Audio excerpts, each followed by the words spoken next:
Screen पे दिख रही इस मैडम को तो आप पहचानते ही होंगे। केंद्रीय मंत्री स्मृति ईरानी है, वही स्मृति ईरानी जो इन दिनों सुर्खियों में है। वजह है कि पत्रकारों पे बौखला जा रही है, उन्हें नौकरी से निकालने की धमकी, जेल भेजने की धमकी और न जाने किस तरह की धमकियां दे रही हैं। स्मृति ईरानी अभी सुधीर चौधरी को दिए एक इंटरव्यू की वजह से चर्चा में है।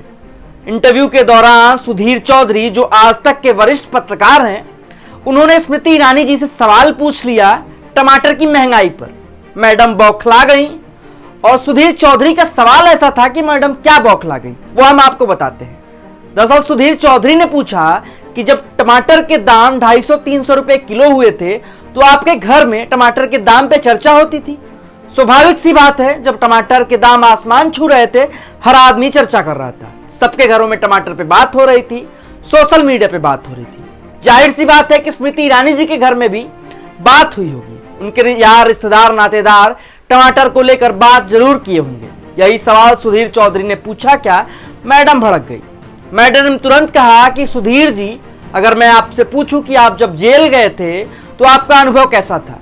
अब एक पत्रकार के सवाल पर इतना निजी हो जाना, इतना पर्सनल हो जाना क्या वाजिब है?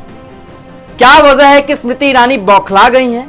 क्या वजह है कि उनका तेवर जो है बिल्कुल साफ बदल गया है? कुछ घटनाएं हैं जिनका हम जिक्र करते हैं और बताते हैं, शायद एक वजह यह भी हो सकती है। दरअसल अभी हाल ही में अल्पसंख्यक मंत्रालय जो स्मृति ईरानी के जिम्मे है, इस मंत्रालय में 144 करोड़ का घोटाला हुआ है, जिसमें स्मृति ईरानी ने जांच का आदेश तो दे दिया है, लेकिन बीजेपी सरकार पर एक बदनुमा दाग लग गया है। वह दाग जो सरकार दावा करती थी कि बीजेपी सरकार या मोदी सरकार भ्रष्टाचार मुक्त सरकार है। इस सरकार में घोटाले की बात और स्मृति ईरानी के पास वो विभाग है और उनके विभाग पर यह दाग लगा है। कहीं ना कहीं इस बात से स्मृति ईरानी जरूर तिलमिलाई है। इसके साथ ही कांग्रेस ने उत्तर प्रदेश में अपना नया अध्यक्ष चुना है, अजय राय, जो बनारस से आते हैं, मोदी के विपक्ष में चुनाव लड़ते हैं कांग्रेस की तरफ से। उन्हें कांग्रेस का अध्यक्ष बनाया गया उत्तर प्रदेश में। अध्यक्ष बनने के साथ ही अजय राय ने कहा कि अमेठी में इस बार राहुल गांधी चुनाव लड़ेंगे और कहीं ना कहीं यह बात स्मृति ईरानी को पता है कि राहुल के मैदान में आने से उनकी लड़ाई आसान नहीं होने वाली।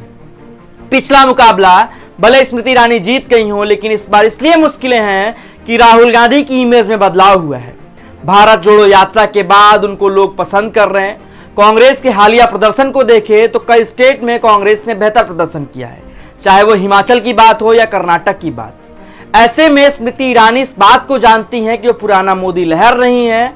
कहीं ना कहीं वोटों का समीकरण बदला है, लोगों में नाराजगी है महंगाई को लेकर, रोजगार को लेकर। ऐसे में उनके लिए लड़ाई आसान नहीं होने वाली। लेकिन सवाल यह है कि स्मृति ईरानी जिस तरह से पत्रकारों को निशाना बना रही हैं, जिस तरह से उन्हें नौकरी से निकलवाने, जेल भिजवाने की धमकी दे रही हैं, दर्शाता है कि वो हताश हैं, निराश हैं। अमेठी की वो घटना याद होगी कि जब वो अपने क्षेत्र में दौरा कर रही थी तो दैनिक भास्कर के एक स्ट्रिंगर ने उनसे सवाल कर लिया, जिस बात पे मैडम बौखला गई और उन्होंने कहा कि मैं तुम्हें नौकरी से निकलवा दूंगी। और हुआ भी यही, बेचारे की नौकरी चली गई। अब देखना यह होगा कि सुधीर चौधरी के तेवर में कितना कुछ बदलता है, क्योंकि सोशल मीडिया पर सुधीर चौधरी और स्मृति ईरानी दोनों ट्रेंड कर रहे हैं। लगातार लोग सवाल कर रहे हैं कि स्मृति ईरानी को सुधीर चौधरी के साथ ऐसा व्यवहार नहीं करना चाहिए था। आप खुद बताइए कि स्मृति ईरानी का तेवर कहीं ना कहीं बदला है या सब कुछ वैसा ही हमारे देखने का नजरिया बदल चुका है।